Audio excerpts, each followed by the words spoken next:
All right, welcome to another episode of our RSR project. In our last episode, we got into fitting the fenders, tacking them in place. And now in this episode, we're gonna get into final welding, some metal finishing, and then we're actually gonna get the car stripped and then get it into primer. So let's go see how the guys are doing.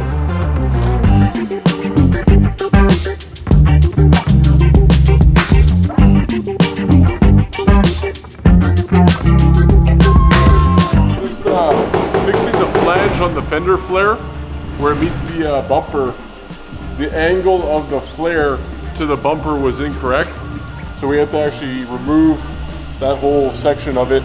It's a little bit big right now, which I'll shape it and grind it afterwards, but you get the idea of the flange that was missing, so we can actually bolt the flare to the bumper and have it secured at that point.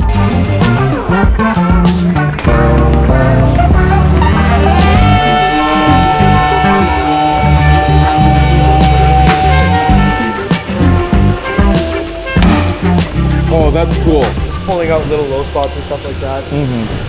It's hard. It's hard on a welded area because obviously when it's welded, it's all work hardened and super high strength. Yeah. So, but the least I can do is just pull the sheet metal around it to try and bring the whole area up a little bit. Yeah. Just helps the body work. Like the closer the metal is, the less body filler you have to use, right? Oh. So if we can. Like this is pretty close for almost like certain areas. Like here, it's like metal finish for the joint. So yeah, if we can do that for most of it, then I'll just go for a better finish, man. Less body filler, less sanding, right? Yeah, less work. But I mean, technically, but you have to do some work for it. Yeah, but this is pretty good, man. This definitely seems way worse. Awesome.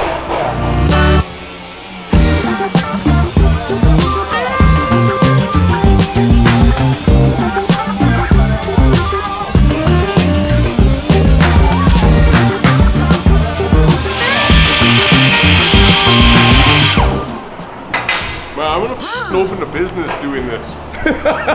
Doing what? Just oh, sick! Whoa. Keep the ego down, fella. You are a neighbor, like you got Oh, I f***ing spoke too soon. You see? What are you Are doing? the front bumper mounts that replace the factory shock absorbers. Oh, cool. I just got them all tacked up in the car. Now I got them out. Now I'm gonna weld them on the bench. Is that stainless steel? Sure is. It's very shiny. I'm not so sure about the quality level of that. Well, next time. That's quality with a capital K. You guys flew over or something. You can see how awkward it was to actually get these tacked up. That's so? And you can also see that that is the actual weld. That was a tack I missed that I am going to be grinding off before I'm done welding. Oh yeah. As you can see. You saw it here, folks.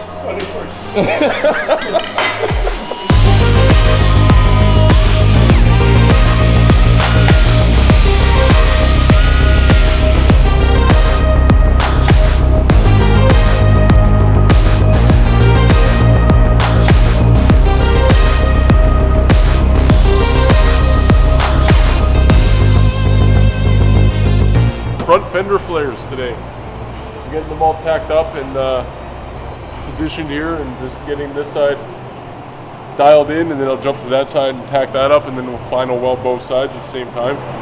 I'm just making sure, I'm just test fitting the fender one last time for fitment to the door and making sure that this is all good. I want to eliminate the other layer behind the support here, so it's just one layer and a true butt weld all the way through. And it was pretty tricky to remove that piece from the inside where the heel is, but I got it done. So like I said, just one last test fitment, and I'll tack it all up, make sure the gap stays true, and Nice. the side will be done. I just got the inner structure out of this outside skin, the factory skin. So now that our new fender flare is fully butt welded on the inside, even behind this brace. So I'll finish welding this all up, and then when I'm done, I'll probably try to sandblast in there with the portable sandblaster, blow it out really well, and I'll brush in some epoxy before we final this whole thing up, and it should be nice and protected. Sweet.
So we're doing a sunroof delete on this car. I just pulled the sunroof, the track. I still got to do the motor and the cable guides. Pulled those out. I just cut the headliner out just to see what it looks like and assess how we're gonna do the sunroof delete.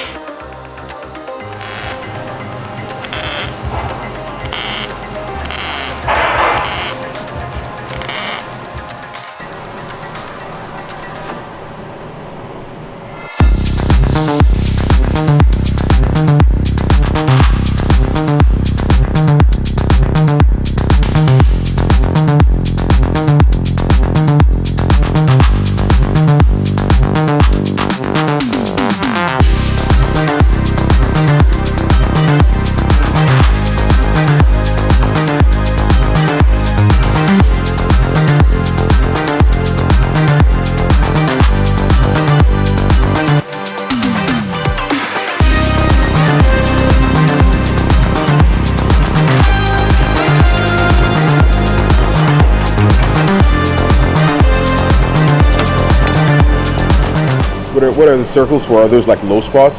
No, those are just tiny little pinholes left in the weld area. Just went over with a grinder just gently at the first pass. And I'll just go behind the weld with a flashlight and just see if there's any pinholes. So I'll just go around and just quickly touch those up. Yeah. Just pulling out the little low spots. Some of the areas around the welds, we tend to dip, so.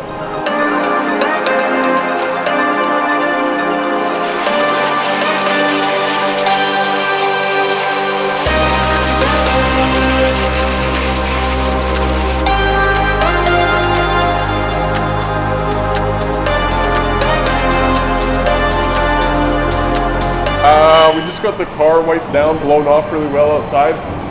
Got it all wax and grease remover.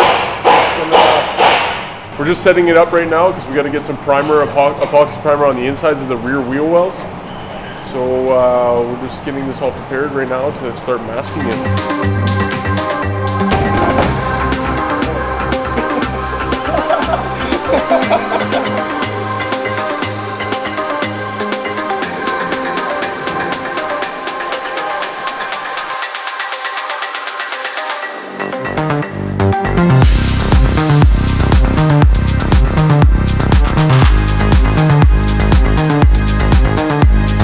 The next day.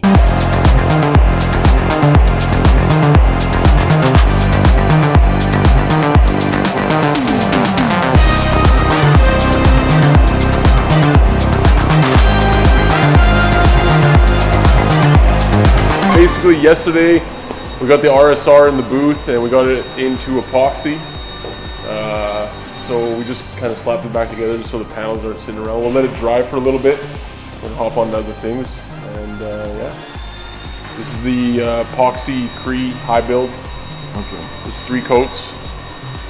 It'll be nice and durable, and we'll be able to do our body work on top of this as soon as we get back to it. Okay. So you're gonna sand down everything? Yeah, everything will get sanded down, blocked out. Some of the panels actually look pretty good. There's barely any dents or anything. It's actually a pretty straight car. So mainly the areas that we installed the flares on will require body work, but for the most part, everything else is pretty straight. So we'll probably just block everything out and see where it's at when we get there. All right, so we got all that done. The car's in primer and it's looking great. Unfortunately, we got to set it aside for a little while because we're waiting on some parts. So as soon as those things come in, we'll get back into it and continue on the entire series. And so since we've had to set the RSR aside while we wait for parts, the guys behind the scenes have been busting ass on my slant nose, and it's coming along. So in place of the RSR for the next little while, you're gonna get to watch the slant nose come together, and it's really close. It's getting really exciting, so I think you guys will enjoy that.